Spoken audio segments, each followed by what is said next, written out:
पांडवों ने परीक्षित को कलयुग का ज्ञान दिया। भगवान श्री कृष्ण ने पांचों पांडवों को कलयुग का ज्ञान दिया था और वही ज्ञान आज पांडवों ने परीक्षित को दिया। कलयुग आएगा तो कलयुग में क्या होगा कैसे समझें? तो भगवान श्री कृष्ण ने पांचों पांडवों को कहा था। पांडवों ने पूछा था, प्रभु आप कह रहे हैं कि कलयुग आने वाला है, कि अब कलयुग आएगा उससे पहले ही तुम राज्य का त्याग कर दो जिससे तुम कलयुग के अपराधों में ना पड़ो। और बिल्कुल सच बात कही भगवान ने। मैं भी आपको भगवान की बात ही कहना चाहता हूँ कि कलयुग भयंकर आ रहा है। आप जल्दी से जल्दी त्याग करो संसार का और सीधा भगवान का ध्यान करो। ये जो तालियां बजी हैं ये अच्छी बात के लिए बजी हैं कि सुधरने के लिए बजी हैं? तो बताओ हम कैसे समझें कि पांडव कहने लगे? हम समझें कैसे कि कलयुग आएगा? तो कैसे समझें कि कैसा लगेगा कलयुग में, क्या होगा? तो भगवान कृष्ण ने कहा बताने से फायदा नहीं है, इनको दिखाई देते हैं। पांचों पांडवों को भगवान ने जंगल की ओर भेज दिया और कहा जाओ जंगल में जाओ और सीधे चले जाओ। आगे 5 रास्ते आएंगे, उन 5 रास्तों पे पांचों भाई बढ़ जाना। पांचों भाई चले गए। आगे कोई चौराहा आया जंगल में, वहां 5 रास्ते थे। भगवान के कहे अनुसार पांचों रास्तों पे बट गए। धर्मराज युधिष्ठिर, भीम, अर्जुन, नकुल और सहदेव, पांचों ने पांचों रास्तों पे अलग अलग चीजों का दर्शन किया। युधिष्ठिर ने देखा कि एक पक्षी जो बहुत सुंदर कलर का है, सफेद है, बैठा हुआ है और कीड़े मकोड़े खा रहा है। भीम ने देखा अपने रास्ते पर कि एक पक्षी उड़ के आ रहा है, उसकी पंखों पे वेद मंत्र लिखे हैं। अर्जुन ने देखा कि 7 कुआं हैं, 6 कुआं पानी से भरे हैं और 1 कुआं सूखा, बीच में सूखा पड़ा है। नकुल ने देखा एक हाथी है जिसके 2 सूंड हैं। सहदेव ने देखा कि एक बहुत बड़ा पत्थर ऊपर से गिरा है और एक छोटी सी पहाड़ की उगने वाला जो पौधा एक छोटे से पेड़ के डाली से आके टिक गया है। इतना बड़ा पत्थर, जिस पत्थर को बड़ी बड़ी चट्टानें रोक नहीं पाई, उस पत्थर को एक छोटी सी डाल ने रोक लिया है। पांचों पांडव सूर्य अस्त हो गया, लौट कर आए भगवान श्री कृष्ण के पास। कहे अनुसार भगवान ने एक ही दिन के लिए भेजा था, सुबह जाओ शाम को लौट के आओ, मैं तुम्हें कलयुग का दर्शन कराना चाहता हूं। पांचों पांडवों ने आकर के अपनी दिन भर की कहानी सुनाई भगवान को। सबसे पहले धर्मराज से पूछा, धर्मराज तुमने क्या देखा?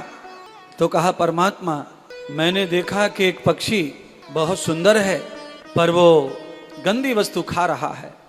भगवान ने कहा कलयुग में जो तुमने देखा है यही पक्षी कलयुग में इंसान बन के आएगा। राजा होगा, महाराजा होगा, देखने में सुंदर होगा, शडोल होगा, पर इसका खान पान इसकी सुंदरता से बिल्कुल विपरीत होगा। तो समझ जाना कलयुग आ गया। भीम से पूछा, भीम तुमने क्या देखा? भीम ने कहा कि मैंने परमात्मा एक पक्षी उड़ रहा था, उसकी मैंने पंखों के ऊपर वेदों के मंत्र देखे। कलयुग में यही होगा। ये पक्षी अपनी पंखों के ऊपर जिस प्रकार से तुम्हें मंत्र दिख रहे थे, ऐसे ही कलयुग में लोग अपने ज्ञान को समाज के ऊपर थोपने की कोशिश करेंगे।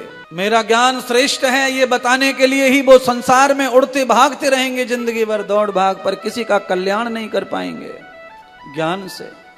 समझ जाना कलयुग आ जाएगा। अर्जुन से पूछा तुमने क्या देखा? मैंने कहा महाराज मैंने 7 कुआं देखे, 1 कुआं खाली और 6 भरे हुए। तो कहा कलयुग जब आएगा तो ऐसा ही होगा। 7 में से 6 कुएं अगर भरे रहेंगे तो वो भरे रहेंगे और 7वां खाली रहेगा तो वो खाली रहेगा, पर वो 7 के 7 मिलकर कभी भी उस गरीब का भोजन और चूल्हा नहीं चलाएंगे। कलयुग में कितना भी आदमी अमीर हो जाएगा पर वो गरीबों के लिए कभी भी पिघलेगा नहीं। ये कलयुग जब आएगा तो ऐसा हो जाएगा।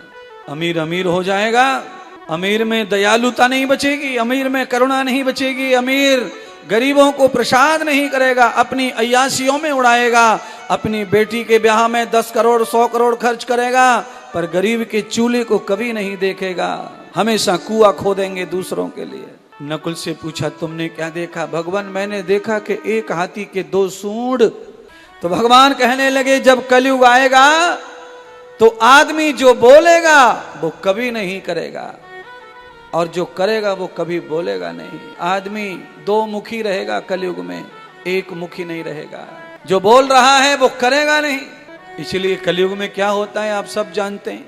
तीसरा, तुमने क्या देखा सहदेव महाराज? मैंने देखा एक बड़ा सा पहाड़ गिर गया और अनेक पहाड़ों ने उसे रोकने की कोशिश की, पर वो पहाड़ का पत्थर रुका नहीं और एक छोटे से पेड़ की डाली से वो पत्थर आके रुक गया। भगवान कृष्ण कहते हैं सहदेव, ये बड़ी से बड़ी चट्टानें जिस पत्थर को रोक नहीं पाई, उस पत्थर को छोटी सी टहनी ने रोक लिया। कलयुग में यही होगा। बड़े से बड़े संकट, बड़े से बड़े पावरफुल लोग रोक नहीं पाएंगे और उसे कलयुग में केवल हरि का नाम ही रोक पाएगा। कलयुग में ये होगा। इसीलिए गोपिल गोस्वामी तुलसीदास भी लिखते हैं, कलयुग केवल नाम आधारा, सुमिर सुमिर नर उतरऊं। राम का नाम छोटा सा ही कलयुग में हमारी बड़े से बड़ी विपदाओं से मुक्त करेगा महाराज।